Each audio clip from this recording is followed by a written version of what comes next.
Passiamo ora alla categoria assoluti maschi, sempre di questi 200 d'orso. 2 le batterie previste. In corsia 2 troviamo Tommaso E. Bortoli alla 3, Alan Guidi, in 4 Marco Deano, in 5 Nicolò Trabachin, alla 6 Luca Crivelli.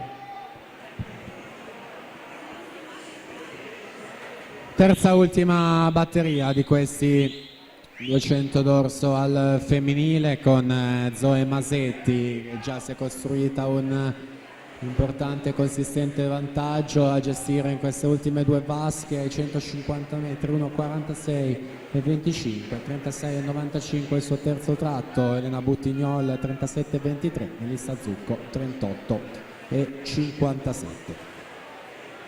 Quindi anche al termine di questa batteria daremo le 8 finaliste assolute, quindi si proseguirà con 2 batterie soltanto del dorso maschile per poi procedere con il programma e con la gara successiva, che è quella dei 200 farfalla. Quindi Zoe Masetti a completare la sua prova, vediamo il responso cronometrico, quanto basta per accedere alla finale, 2:22,13, si inserisce in terza posizione. Elena Buttignol 2:25,63 in settima. Quindi Melissa Zucco 2:27,51 non basta, è il nono tempo complessivo. È tutto quindi per il dorso femminile, ci siamo, dorso maschile assoluti, batteria 1.